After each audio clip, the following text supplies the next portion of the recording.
Crisis en Ecuador. Guillermo Lasso y Pedro Castillo, intereses de clases diferentes. ¿Qué ha sucedido?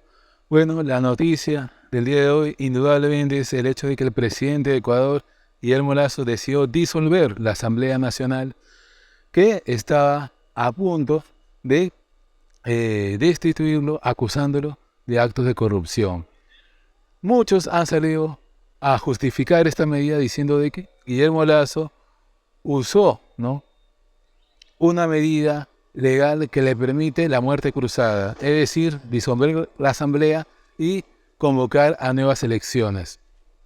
Para tratar de diferenciarlo de lo que pasó aquí con Pedro Castillo, que disolvió el Congreso al margen de la Constitución. Pero como yo ya lo he dicho antes, aquí la discusión no es constitucional, la discusión es política. Y hay que analizar qué intereses de clase hay en ambos casos. En el caso de Pedro Castillo, él decidió disolver el Congreso por un pedido de la clase trabajadora que había votado por una opción que había prometido convocar una asamblea constituyente y al ver que el Congreso, de forma antidemocrática, se oponía a que se le consultara al pueblo en un referéndum si quiere una asamblea constituyente. El presidente, ante las grandes movilizaciones del pueblo trabajador, que exigía no solamente que se cumpliera con la convocatoria de la asamblea constituyente, sino también que se cerrara el Congreso, fue a pedido de eso que el presidente el 7 de diciembre decidió tomar esta medida radical para iniciar un gobierno de emergencia excepcional que buscaba abrir un proceso constituyente, disolviendo el Congreso y también reorganizando el sistema de justicia. Entonces, en este caso, vemos como Pedro Castillo no cedía a una demanda popular. Lo de Guillermo Lasso es totalmente diferente, porque él defiende los intereses de la banca. Él es un empresario banquero y su gobierno ha estado al servicio de los grandes grupos económicos. Entonces, aquí la discusión va más allá de si esta medida es constitucional o legal, que por cierto, hemos visto ya como el expresidente Rafael Correa, incluso desde el punto de vista legal, dice que no hay fundamento jurídico para haber tomado esta medida porque no había una conmoción social para tomar esta decisión de disolver la Asamblea Nacional. Pero como le digo, más allá de esta discusión constitucional, incluso más allá de que el propio Guillermo Lasso estaba acusado de corrupción, que por sí es grave, aquí hay que ver los intereses de clase que están en juego, y Guillermo Lasso es un defensor de la banca.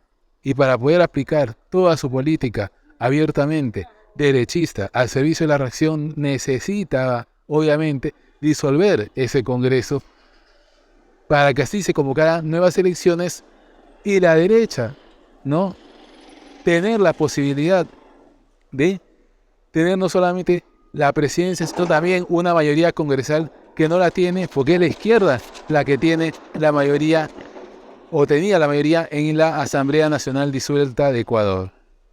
Entonces, esa es la diferencia que hay entre el cierre del Congreso de Pedro Castillo y esta disolución de la Asamblea Nacional hecha por Guillermo Lasso. Ahora, es verdad que hay un sector de la izquierda lo ve como una expectativa positiva, en el sentido de que al convocarse nuevas elecciones puede aparecer nuevamente una opción de izquierda que defiende los intereses del pueblo en Ecuador.